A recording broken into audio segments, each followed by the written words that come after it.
Okay. Hey everybody, it's Danielle Damiano with Real Estate Secrets Unlocked, and I am here today with Angie Parker, who I have known for quite some time now. She is the broker of local real estate here in Southwest Florida with a couple of different locations. And so thank you so much for taking time out of your busy day to be here with me. I really, really appreciate it. Well, thank you so much for asking me. It's a pleasure to be here. Yes. So we go back a couple years when I was moving back from Miami in 2016, and trying to figure out, like, do I want to, stay in real estate? Do I want to get back into mortgage? And I was interviewing, and I interviewed with you at the Keller Williams office, and I was like in love with you. I was like, she's amazing. So we've had, a few years that we've known each other. Why don't you tell everybody just a little bit about you and what you're doing now and with local and stuff like that? So let's see. This is year number 29 for me. Oh my gosh. I've most of it here in Southwest Florida. 2 years on the east coast of Florida, and then probably 6 years of being in 4 different states. So I've definitely had the opportunity to know other markets. My favorite is Southwest Florida. This is a great market. This is a great place to be. I think you would concur with that. Yes. I've been on the leadership side of things probably out of the 29 years, 20, almost 25 of them. So sold actively 4 years on beautiful Fort Myers Beach. That's where I sold all of the real estate that I sold as a salesperson. So Ian was very, very near and dear to my heart, even though we don't own a place on the beach any longer, but have a lot of friends, and seeing that devastating loss was tough. Here I am. I've worked for lots of large brands. And 5 years ago, my partner and myself started local real estate. We wanted a local boutique brokerage. We have 84 agents today, Wow. 3 locations. We service Southwest Florida from Marco Island all the way up to actually Sarasota. Oh my So gosh. cover a large territory. But here, a non-competing broker, so I don't sell my own book of business. Here to help the agents, grow their business, develop their business to whatever extent they'd like to do it. And that's where my passion is. I I love it. think, Yeah. And you can really tell, like when I met with you, that was your passion, helping the agents grow their business. So tell me, when you moved, when you spent 6 years in other areas, what were you doing? Was it a move with another company, or was it okay?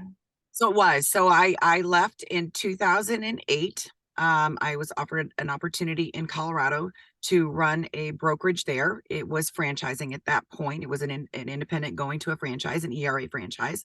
And at that point, I think went from somewhere around 400 agents and 4 locations just within Colorado to 4 states and Oh, wow.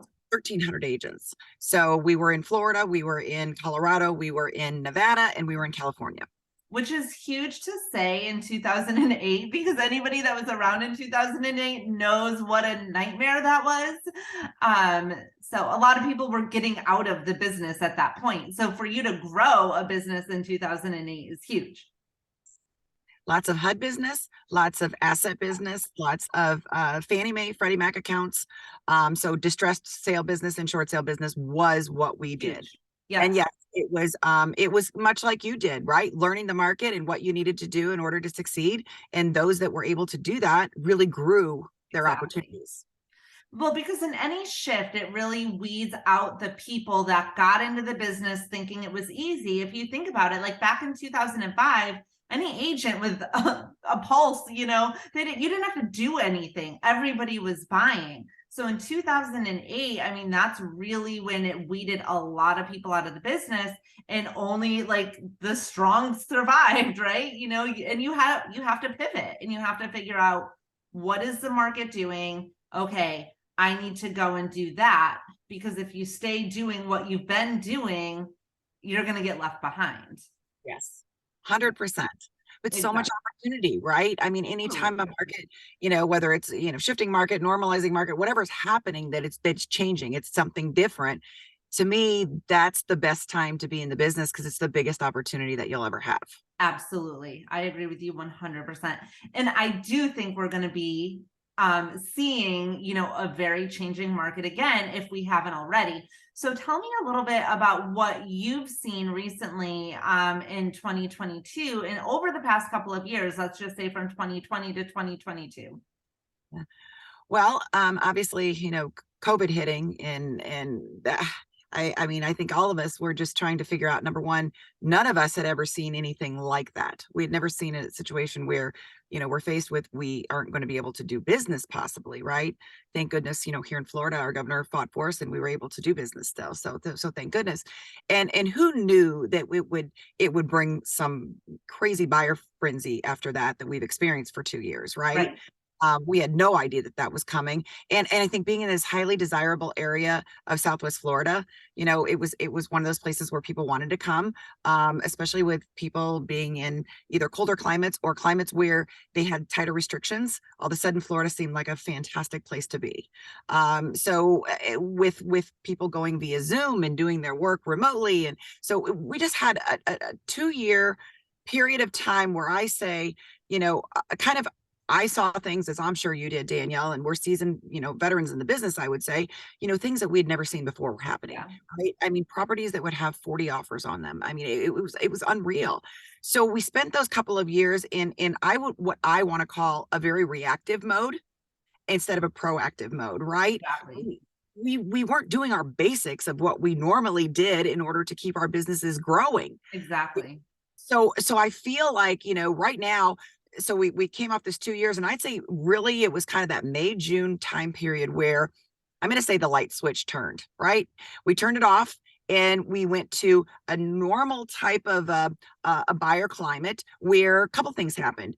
Buyers, number one, got very exhausted in our market where they were making multiple offers, not winning out, going 100 or 200,000 over ask. I mean, there was some craziness going on during those times. And so for the first time, I think just this past summer, that May, June timeframe where we really started to see things cooling is I think they were going back to their normal vacationing. They were traveling. They were enjoying their lake houses in Michigan. And, they were just doing the normal things. So I had my agents coming to me going, okay, what's happening? So we started kind of adjusting and shifting even over the summer, right? Because we were experiencing what I call a normalizing market. Right. And people really had to get kind of proactive in what they were doing and reevaluate, really kind of back to basics. What do I need to be doing? Where, lead generation, that was something that we all had gotten away from. It wasn't something that was happening on a consistent basis. For a lot of people, there were some in there that, yes, were consistently doing what they were supposed to be doing the whole time, but a majority, I think, were just reactive to the market, right? And so I think, now over the last 6, 8 months, we've gotten to the point where we are back focused. We are looking at our business plans. We are evaluating our lead sources of where the business is coming from. We're getting back in touch with all those buyers that didn't have an opportunity to get what they wanted, or maybe they ended up buying something that they weren't 100% satisfied with. Right. So, of course, we have to talk here in Southwest Florida about Ian, right? That Yes. came just as, end of September is coming, and where you think, gosh, are we going to go into, our fall season? And we thought that fourth quarter should have been a very strong opportunity for us. We had, lots of people lined up, coming back into the market, going to buy things like that. And then we have this 100-year storm that I wish I'd never seen in my lifetime. I'm sure we all. And that obviously is we've experienced living in Southwest Florida and South Florida, typically after a hurricane, prices always go up, right? And while there's been complete devastation from the hurricane, it also does bring opportunity and it'll bring change. So I think since the hurricane, we were in 30 days of just helping everybody that we possibly could right away to make sure that people had a place to stay. People were okay. People were, at least being able to find a place to be, right? And wrap their head around what had happened. But then quickly after that, getting back into business because things were happening. We were finding that people were selling their homes right away. We were finding that people needed to buy a home right away because they didn't have anywhere else to go. People that were going to vacation here, they couldn't secure or weren't able to still secure their vacation home because it was no longer there. Yeah. So just a lot of dynamics that were happening rather quickly after coming off of this huge shift, from a buyer frenzy to still shortage of inventory to then a major devastating hurricane.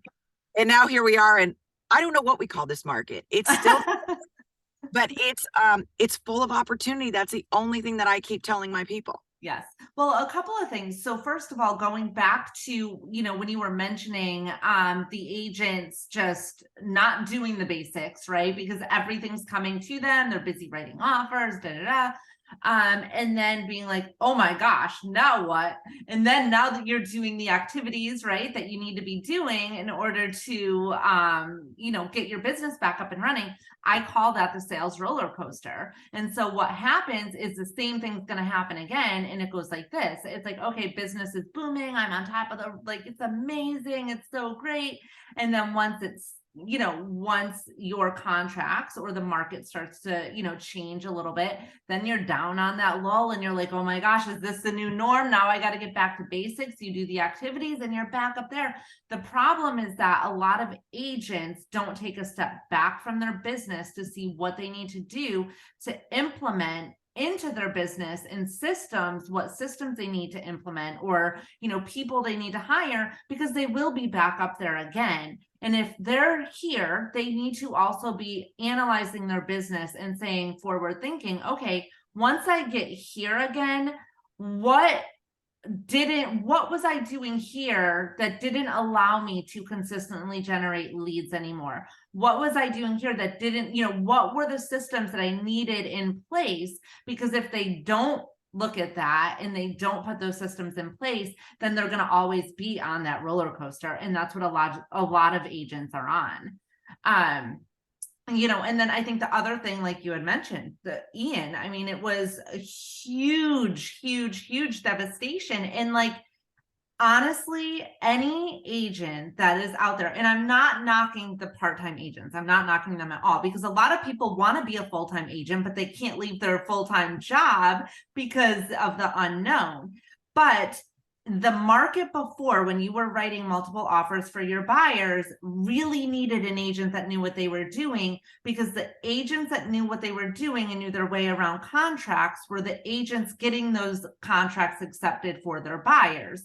Whether it would be, getting a little funky with contingency periods or, inspection periods and stuff like that.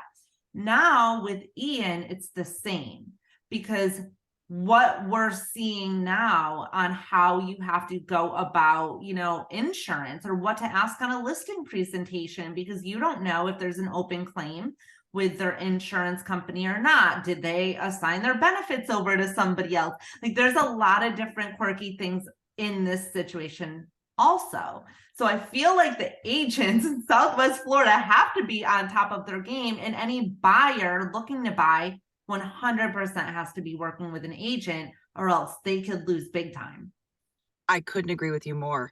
And you said it perfectly. We needed to up our game with education and strategizing and negotiations, and being sure that we were doing everything we possibly could to adapt to the buyer frenzy and the multiple offer situation market that we were in, right? And finding those properties and being, as quickly as we could to move forward to secure for our buyers, right?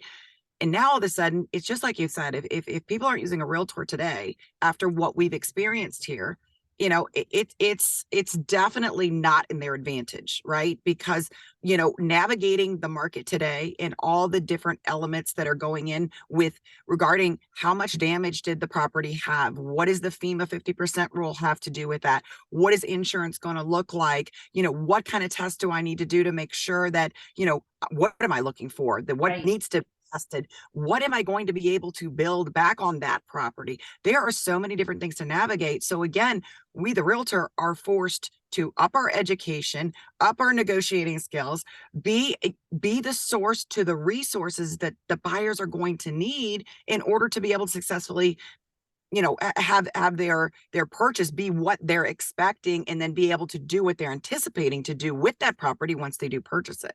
Exactly.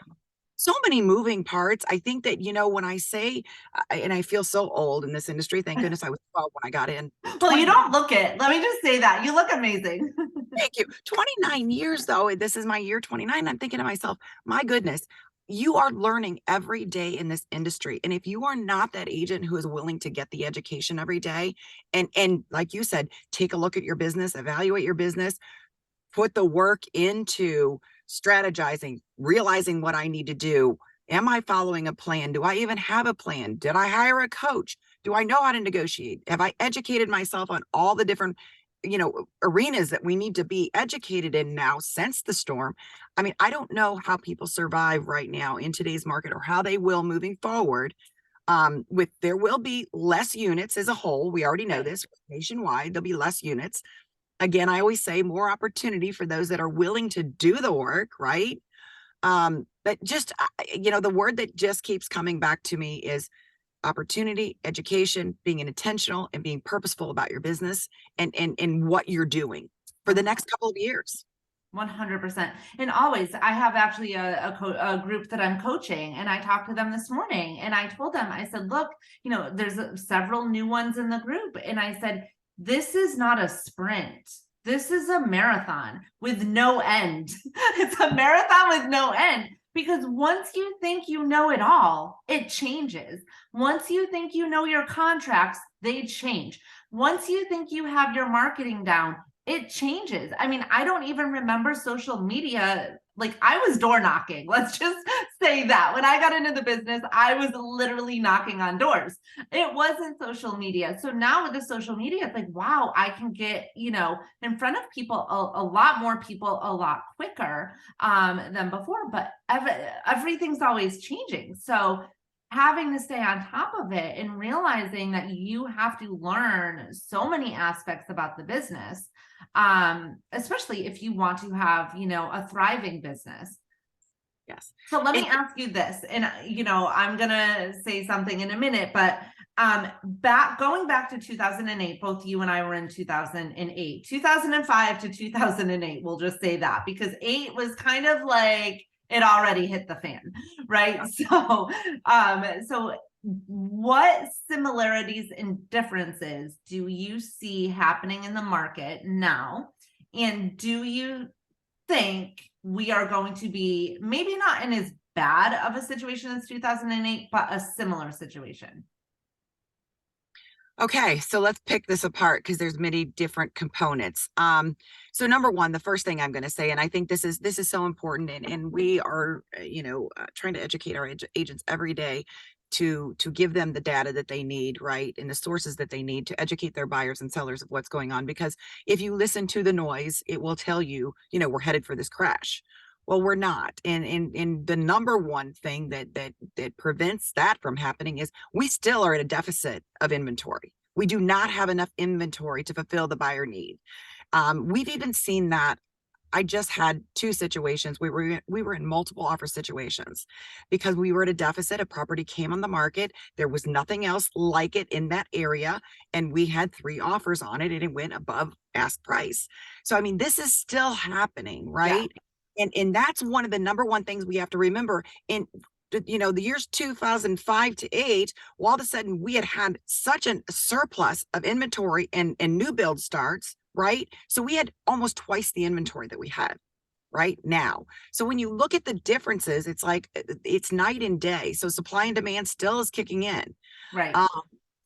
So now the one thing I will say that I see a huge similarity in is the fact that we have grown to what I think it's 1.6 million realtors nationwide.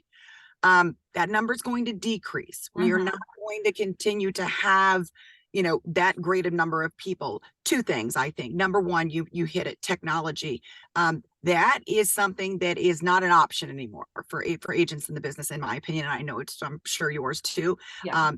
Is you are going to have to get with technology. Video is going to have to be in your business plan. Yeah. So there's certain things I think that are, evolving. I had MLS books, for heaven's sakes, when I sold real estate. It was a different world.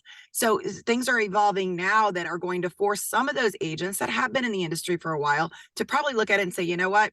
I think I'm done. I think I'm just going to maybe refer business now, right? And then you're going to have those agents that did get in that don't even understand what a normal market looks like over the last 3 or 4 years, and they're going to not survive. And they're going to say, or that part-time agent that says, I just can't do this any longer, and they will get business. So that's a similarity that we had back during those times. So I think that again will happen for sure, which again, that brings opportunity for those agents that are building their teams, building their business, right? I think that that's where either they'll pick up some great agents to add to their team, and or they'll pick up that business opportunity, because if you look at, maybe 50% of those agents that maybe did 1 or 2 deals over the last year, that all of a sudden opens up opportunity for those agents that are building their business to grasp those opportunities. Right. And you know what's cool about real estate? And like, I didn't think about this before. And maybe it's just because like the world is changing and technology is changing and stuff like that. But like, when you got into real estate before, it was almost like, okay, you're a realtor, boots on the ground, got to be local, da da da. I'm talking to so many different agents that, yes, that is the norm. That's the normal real estate agent. But there's a lot of agents out there that have built their business in different ways, right? So like, maybe you're an agent that has a ton of connections nationwide, right? So you don't necessarily have to be that boots on the ground. And that's one of the things I was saying to one of my coaching clients today is that, she was saying, I'm new to the area. All my people is in Minnesota.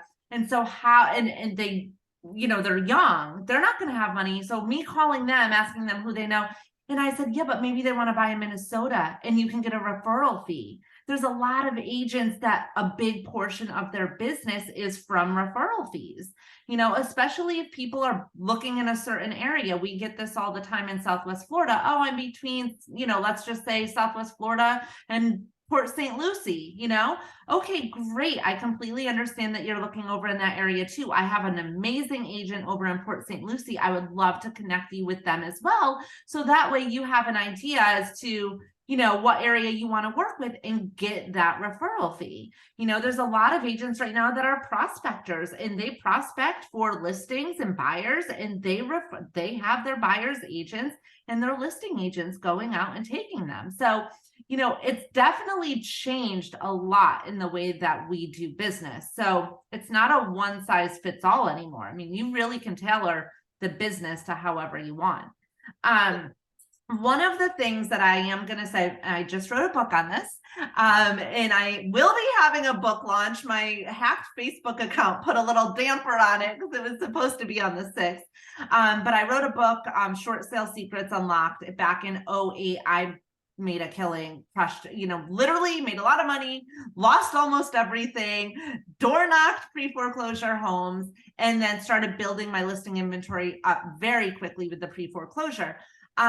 A lot of times people will say, well, we're not in that type of economy. The mortgage companies were not giving, subprime loans and all of this other stuff as to why we're not going to see foreclosures. And I actually disagree, not with the subprime loan thing, but I do think we're going to start to see a lot of foreclosures. And here's why.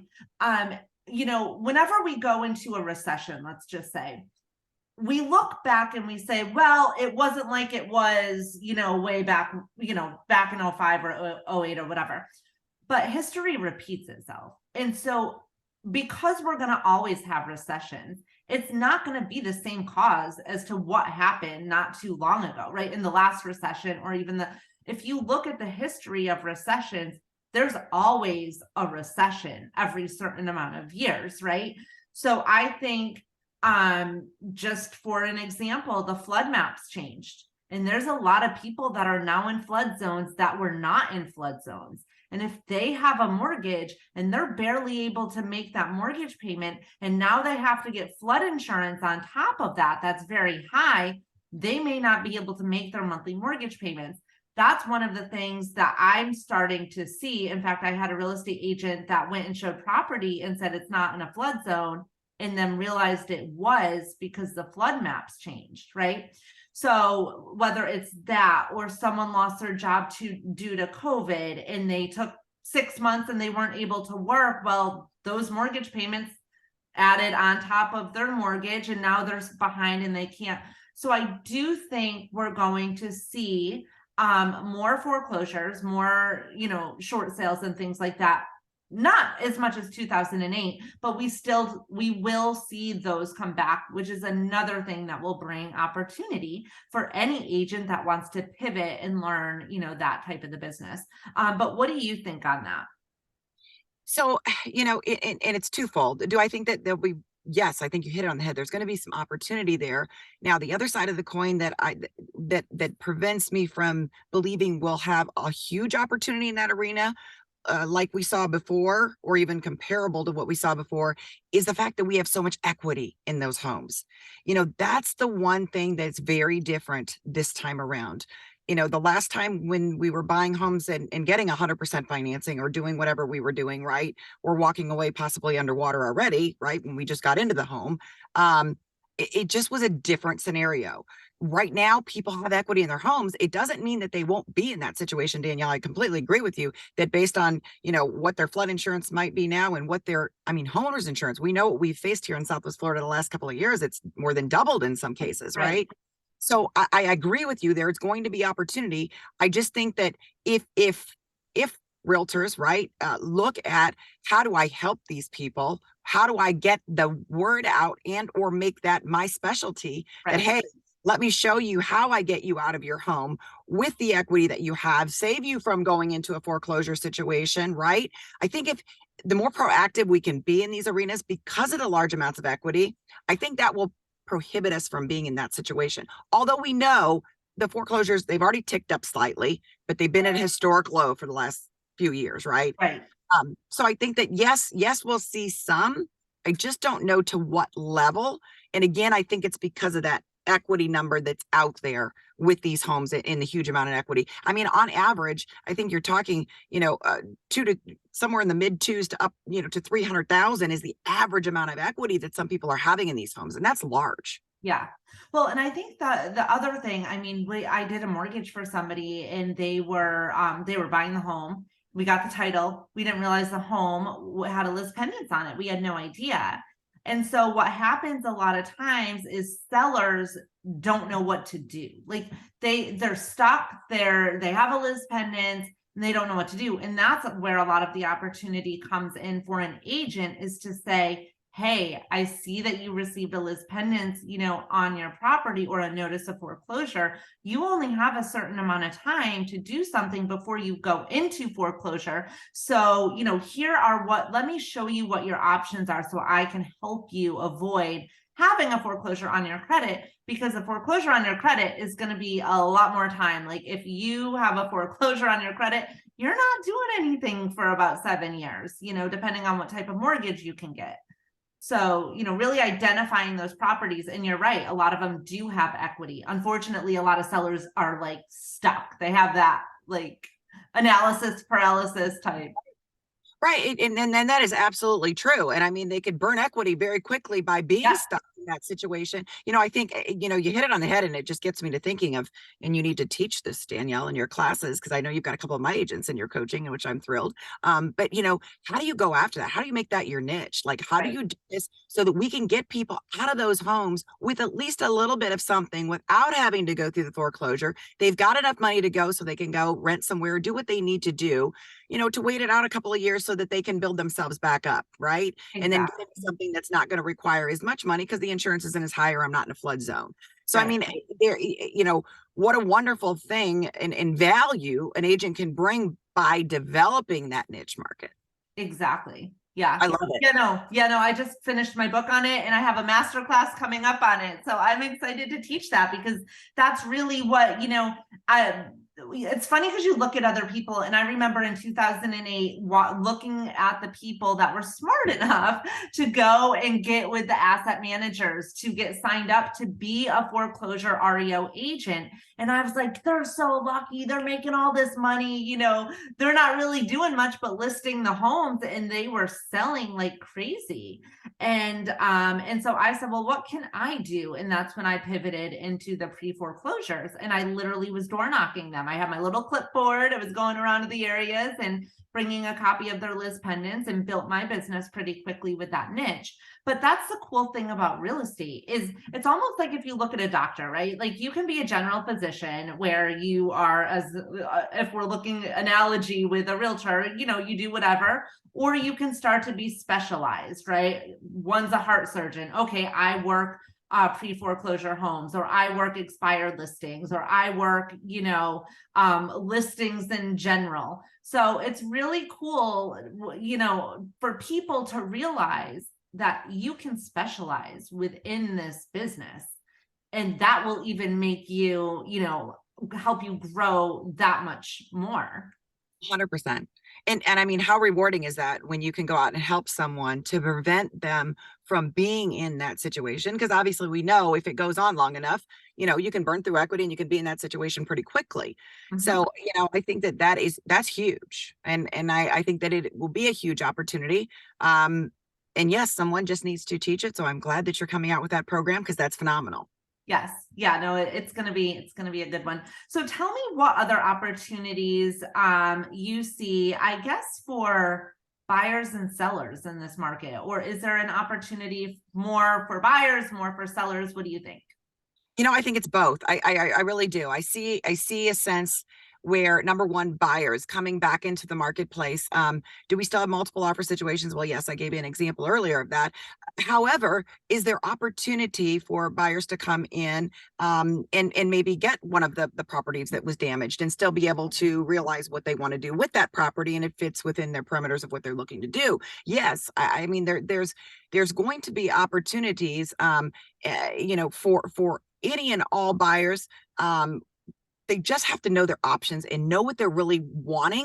And I think that's where a realtor comes in again, is really being able to walk through and kind of peel the onion back to figure out what is it that you're trying to accomplish. And is it and kind of with a realtor, our specialties are looking at, hey, are you really going to have this home for 3 years, or is it 5 years? What is your, what is your final destination, so to speak, with this? Because I know a lot of folks that, they think that I'm going to buy this home and I'm going to retire in it. And well, Danielle, we know the truth is people end up buying 3 or 4 or 5 different properties by the time they finally end up retiring and having something down here. So I think it's really the realtors educating themselves to be able to really identify with those buyers to help them through the process to achieve their needs and their goals. I'm sorry. And then I think for sellers, the prices right now, they're not going down.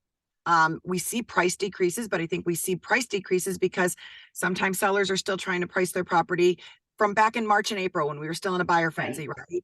And buyers are listening to the noise and they're trying to say 6 months out where the market's going to crash. So we're definitely a little bit of a disconnect, buyers and sellers. So it's that education that has to come from the realtor again, right? Educating, hey, here's the market, snapshot of what's happening in this particular area. Here's what's gone pending. Here's where we're, again, giving those different stats and statistics so that the buyers and sellers can both make the educated decisions that are going to be best to fit their needs. Right.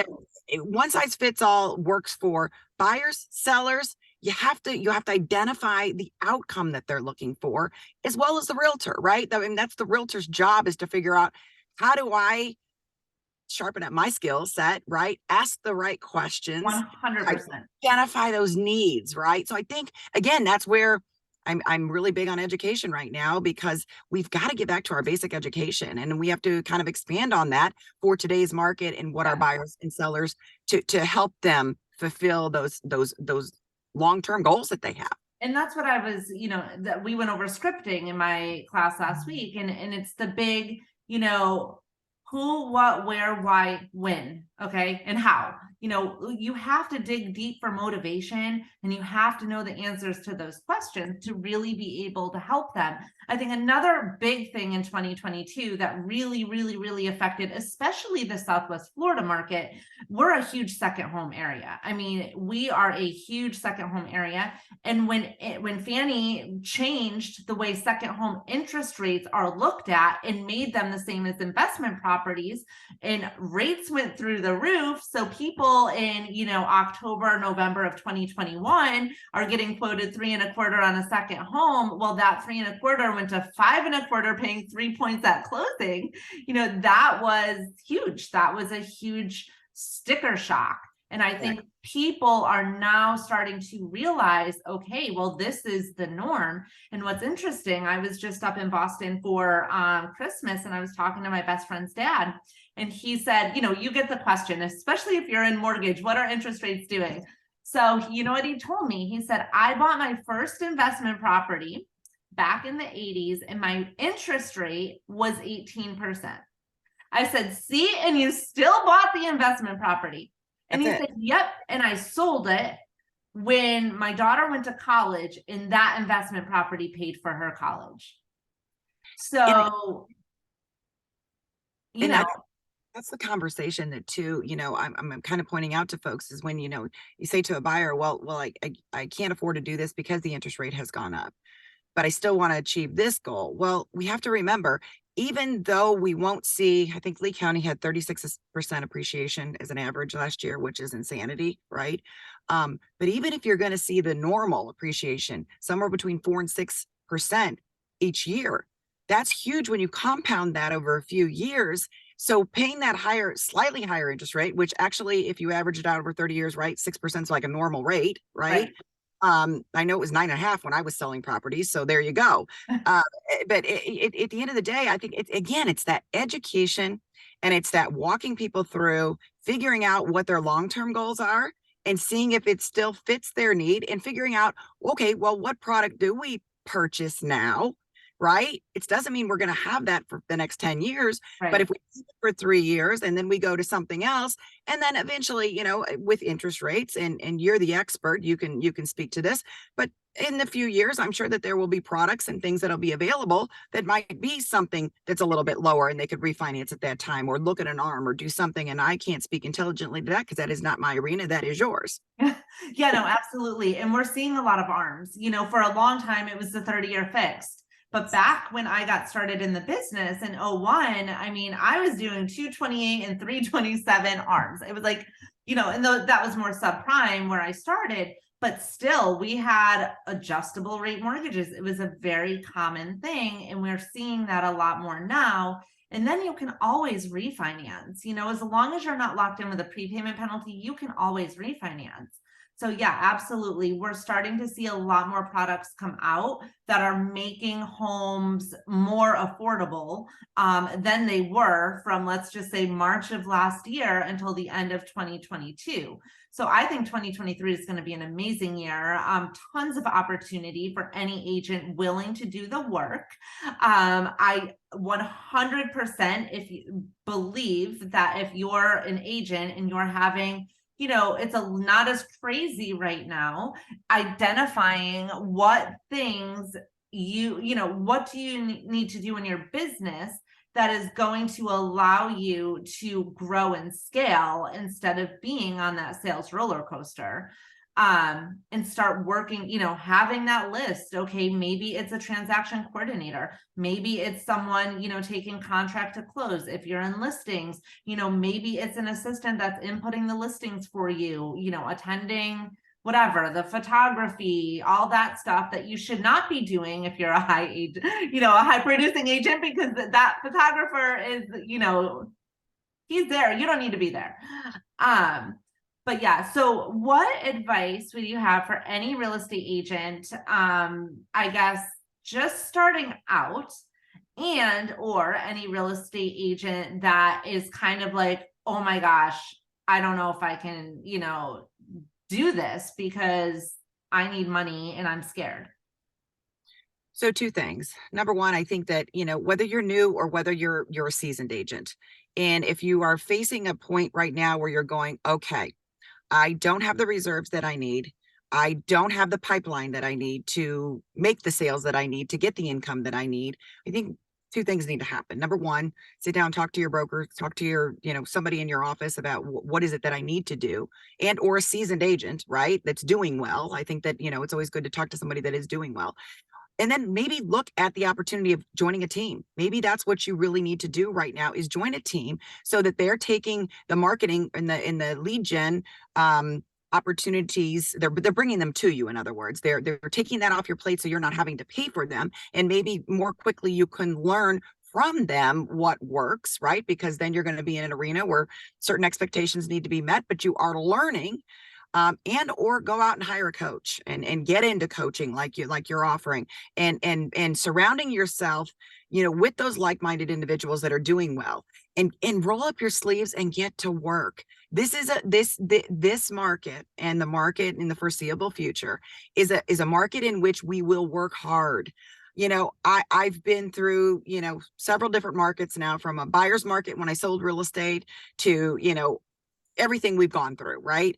And in 29 years. And it doesn't matter what market it is, you still got to work hard. If you want to sustain your business in a sustainable manner, right? Even with doing just a little bit of the roller coaster, not the deep dive roller coaster, you have to run it like a business, and you have to work it. This is not something that is going to just happen for you. I tell every new agent that gets in, we exhaust those friends and family right away, right? And we kind of are on a roller coaster, and we're excited because we have 2 or 3 or 4 sales. And then all of a sudden we look up and go, I don't even know what I just did. And I don't even know what I'm going to do, because now nobody's coming in. So teams, I think getting on a team and or in coaching are absolutely the 2 options that you have for moving forward in this market. 100%.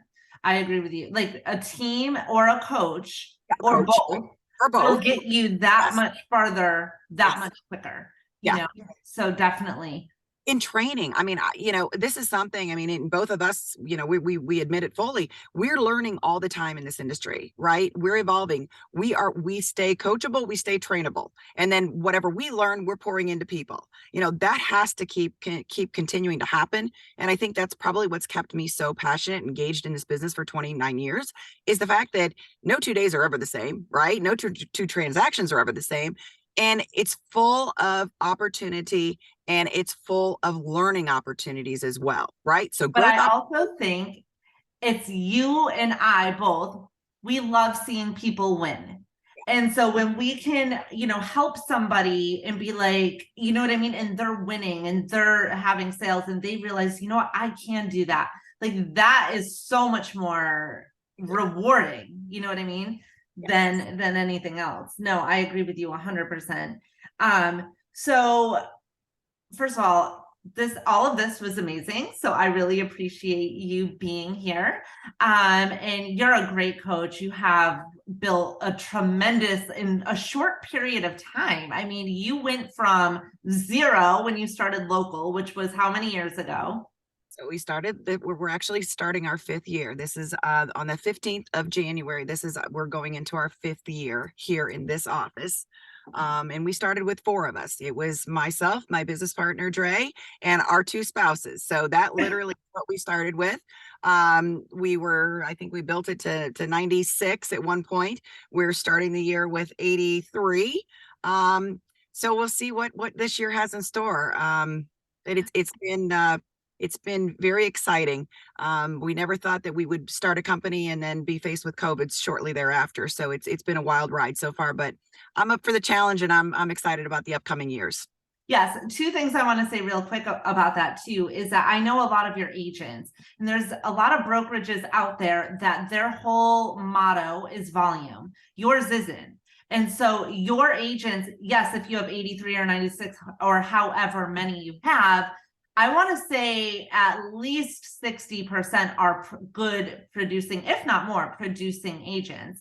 And so that speaks a lot, because it's not just, let me take anybody in here and then hang your license. I mean, you're very specific on who you're going to allow, because time is, that's a lot of it. And the other thing is that one thing that you had mentioned is 5 years. And a lot of agents out there don't understand the length of time it takes to build a business. And by the time you get to 5 years, then things start to get a little bit easier. But the first year, second year, third year, you're in the grind. And, you know, as I was mentioning today to my coaching clients, inaction brings confusion because they get in that, you know, analysis paralysis. They don't know what to do. They don't know who to call. What do I say? Da, da, da. Action brings clarity, right? So you have to take massive amounts of action in the first couple of years to then be able to get to year 5 where things is going to start to get a lot easier for you. If you're doing the right things in order to build the business, right? Right. Yeah. Build it, Exactly. maintain it, and continue to grow it. And that's why I say, you know, there's no industry like our industry, right? I mean, when you talk about real estate, and I'm saying mortgages and you know everything related to it, you know, we really are in a business to where we can grow this to whatever extent we decide to grow it to. And that's something that not everybody can say depending on what industry you're in, right? Exactly. And you can make, and this is what I tell people all the time, you can make more money than a doctor, a lawyer. You know, you can make so much money in this business, but a lot of people come in and they don't put the work into it, or they don't treat it like a business, and they don't realize they are the CEO of this business. So it takes time, it takes education, it takes money. It takes Yes. money. You're starting a business. Yes, yes. And you can't take your foot off the gas. Like that, you know, 100%. that's the one thing that you just, regardless of what the market is doing, we know one thing: people will always buy homes and they will always sell homes, but we can never take our foot off the gas, right? And if that's what we have to figure out, how do we keep the momentum building? And not get complacent.